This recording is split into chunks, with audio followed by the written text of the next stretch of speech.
It is spring, and it is that time of year when you're hearing about all these things you got to do to your lawn, right?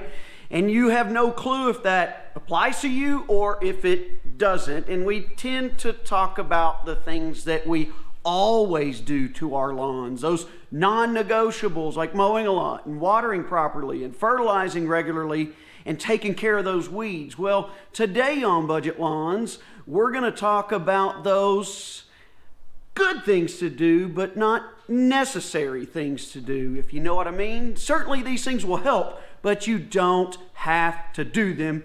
You can still have a nice lawn and achieve a lot in your yard while doing less. Sounds pretty nice, right? Well, hey, what's nice is that you're here to join me again for another episode of Budget Lawns. I appreciate you as always. If this information is useful at all, it's really useful for me if you give me a thumbs up, comment down below, and subscribe if you haven't already. So, you gotta distinguish between two types of grass: warm season grass and cool season grass. If you have warm season grass, that is primarily who I am talking to today. In particular, Bermuda grass. Because the folks with cool season grass, a lot of what I'm going to talk about today is more in line with things that they should do. These things are more required for cool season than warm season lawns. Okay, I have Bermuda grass at my house. Now, for the sake of this video, we're really going to talk about my old house because this one's relatively new and we're still trying to get things going. We are still a ways away from having the lawn the way we want it. But at the old house, I had already reached that point. Things were looking very, very nice. And you might be surprised to find out that I really didn't do a whole lot to get there. For the first thing that I never did to that lawn, I never core aerated it. You're asking, what is core aeration? That is like punching all these holes in the ground and pulling up these plugs of dirt to open that soil up, to lessen the compaction, to allow more airflow and nutrients and water and fertilizer to get in there and help enrich the soil. I never did that, and let me tell you, that old lawn was super, super hard red clay, but if you know anything about Bermuda grass, it will grow on concrete, and if you treat it the way you're supposed to with lots of mowing, and watering and fertilizing, it doesn't matter how compacted that ground was. I still had an amazing looking lawn, and it was basically like growing it on blacktop. Never core aerated. And people have asked me, do you have to, do you not have to? Well, I mean, it's not going to hurt. It's certainly going to help. Let's say that I was going to do it. When would I core aerate my lawn? My time that I would core aerate, if I did, would be right at the same time I'm about to sand level. I would core aerate as one of the first steps to sand leveling to create some holes in the lawn to allow some of that sand to fall down into. Now, you've heard all the time that sand is just going to turn your ground more compacted, more like concrete. That's just not true. Trust me, the golf courses don't use sand on their lawns like crazy because it's making things worse. So if you want to core aerate, time that around your sand leveling for the year. Another thing I've done, actually not done, I have never overseeded my Bermuda grass lawn. Sounds crazy to the cool season folks, but guess what? Warm season Bermuda grass grows by stolons above ground, and it has its rhizomes below ground that help it spread all on its own. So why do I need to throw any extra seed down to make it fill in for me when it's going to do that by itself?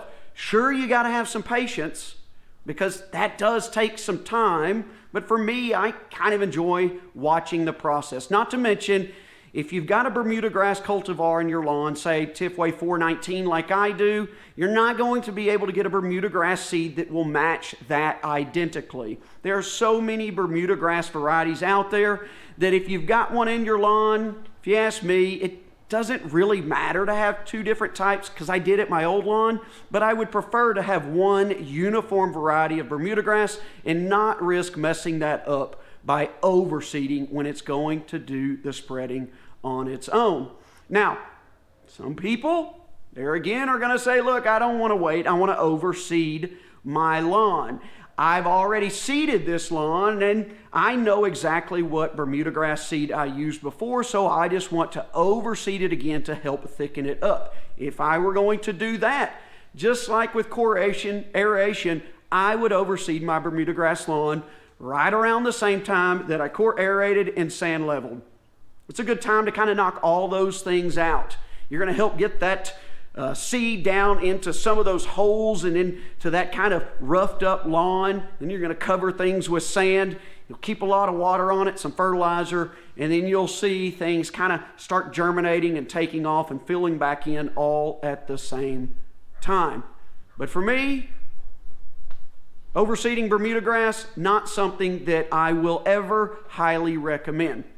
And now, for this last one, you've heard all sorts of terms and they might confuse you to some extent. Like, what in the world is power raking or dethatching or scarifying or verticutting? All these things that are all supposed to really accomplish the same goal, and that same goal is to dethatch your lawn, to remove a lot of that dead material that's just crowding things up to where you're not getting proper airflow, proper water and moisture retention. It's really doing more harm than good to have all that mess in your lawn, so you just want to kind of get rid of it. Well, I've never done that, okay? I have never dethatched or verticut my lawn. Bermuda grass really thrives with its stolons and rhizomes, and when you go in and you start ripping all that stuff out, you're thinning a lot of its own natural growth out at the same time. But that's not to say that you should never do it or shouldn't do it every once in a while. Some folks like to do a verticut once a year. Verticut is like cutting the lawn vertically.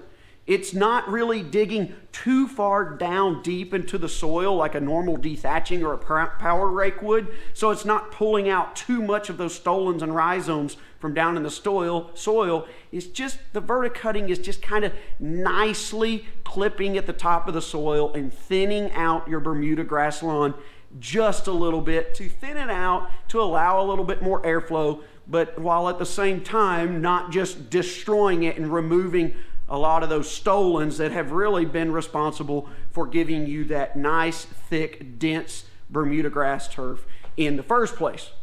So if you're going to do that verticutting, I see a lot of people that will do that early in the spring, really sometimes while everything is kind of still dormant.